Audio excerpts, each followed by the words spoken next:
Paz do Senhor Jesus Cristo, meus irmãos. Irmãos, gostaria de trazer uma palavra que se encontra no livro de Hebreus, capítulo 10, versículo 19 ao 23, para uma rápida meditação. Queria fazer um vídeo curto para o aumento da fé dos irmãos, amém, irmãos? A palavra diz que a fé vem pelo ouvir e o ouvir é a palavra de Deus, né? Diz assim, Hebreus 10 e 19: Tendo, pois, irmãos, ousadia para entrar no santuário, pelo sangue de Jesus, pelo novo e vivo caminho que ele nos consagrou pelo véu, isto é, pela sua carne, e tendo um grande sacerdote sobre a casa de Deus, cheguemo-nos com verdadeiro coração e inteira certeza de fé, tendo os corações purificados da má consciência e o corpo lavado com água limpa. Retenhamos firmes a confissão da nossa esperança, porque fiel é o que prometeu. Amém, meus irmãos? Irmãos, este texto aqui de Hebreus está falando aqui da nossa comunhão com Deus, da nossa comunhão com o Senhor Jesus Cristo em oração. Ele usa aqui as palavras santuário, véu, ou seja, eram obras do Antigo Testamento, eram obras da lei, né? O tabernáculo, erigido ali por Moisés, que servia de mediação entre Deus e os homens por meio de um sacerdote. E que aqui no texto de Hebreus ele diz que tudo isso ficou para trás, né? Hoje nós temos um sumo sacerdote. O livro de Hebreus todinho vai falar disso. Nós temos um sumo sacerdote, e que neste texto aqui diz que nós entremos agora com ousadia no santuário. Que santuário? O santuário celestial, que é a presença de Deus, né? Aquele santuário antes era sombra, e o de hoje mostra-nos hoje na realidade que é a presença de Deus, que nós podemos entrar com ousadia por meio do sangue de Jesus. O Senhor Jesus é o nosso sacerdote hoje, é o nosso sumo sacerdote. Por isso que nós não precisamos de mediação de homem nenhum para entrar na presença do Senhor. É por meio do sangue de Jesus, por meio da sua confissão de fé na morte vicária de Cristo, o qual nós temos acesso, ao qual o véu do templo é rasgado. Aquele templo antes, né, o Santo dos Santos, só podia entrar Arão, o sumo sacerdote. Mas hoje, por meio do sacrifício de Cristo, né, da obra vicária da cruz, todos aqueles que se achegam a Cristo com fé, Ele agora é nosso sumo sacerdote, nós podemos entrar na presença do Senhor. E entrando nessa presença, meus irmãos, nós recebemos dons, recebemos dádivas.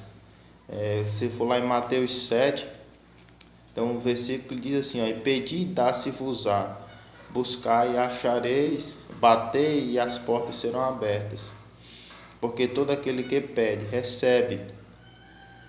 O que busca, encontra, e o que bate, lhe serão abertas as portas. E Cristo ainda diz assim, pois sendo qual é o pai que o filho lhe pedindo o pão, lhe dará uma pedra, ou o filho lhe pedindo um peixe, lhe dará uma serpente? Vós que sendo mais mal, sabe dar boas dádivas aos vossos filhos, ainda mais o nosso Pai Celestial, que é supremo, que é amor. Então, meu irmão, Cristo diz que tudo que você pedir no nome dele, ele vai realizar. Se for lá em Colossenses 3, se eu não me engano, 17, vai dizer que tudo que você fizer, faça no nome de Jesus. Cristo, ele morreu na cruz por cada um de nós. Ele é o nosso sumo sacerdote.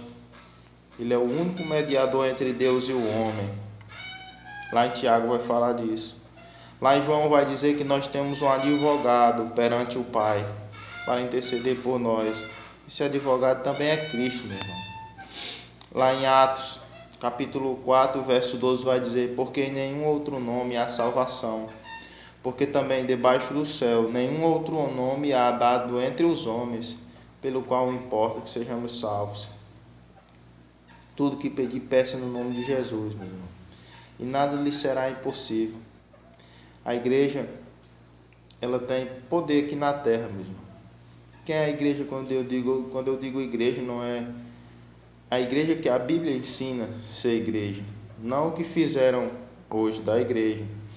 A igreja não é esses templos de pedra que a gente vê aí. A igreja é cada um de nós. Paulo vai dizer isso, Pedro vai dizer isso. E nós somos pedras que edificamos o templo para a morada do Deus vivo. Se você for ler ali o Novo Testamento, você vai perceber que não é mais antigamente, né, que era nesse santuário, nesse templo, mas que o Espírito Santo é quem habita dentro de nós. Nós somos templo e morada do Espírito Santo, Paulo disse. Tiago também vai dizer que aquele que quiser alguma coisa de Deus, peça, mas peça porém com fé, não duvidando, porque aquele que duvida é semelhante à onda do mar. Não pense que tal homem conseguirá alguma coisa do Senhor. Então, meus irmãos, o resumo aqui total que eu queria trazer é que se achegue a Deus com fé, independente das circunstâncias que você esteja passando. A palavra de Deus nos ensina a exercitar a fé. Muitas vezes nós lemos a palavra, mas não exercitamos, nós não pomos em prática. Se Jesus disse que os discípulos dele fariam obras maiores que ele, se eu duvidar, eu não vou conseguir. Porque quando eu duvido, não provém a fé. Na dúvida, não tem a fé. Porque aqui no livro de Hebreus vai dizer que a fé é o firme fundamento das coisas que se esperam e a prova das coisas que não se vê. Eu tenho que ter certeza que vou receber a graça, mesmo sem ver. Então, meu irmão, tenha fé. Independente da situação que você esteja passando, ore a Deus em nome de Jesus e peça com fé. Que tudo que você pedir, se tiver de acordo com a vontade do Pai, Ele vai realizar. Deus abençoe a todos em nome de Jesus.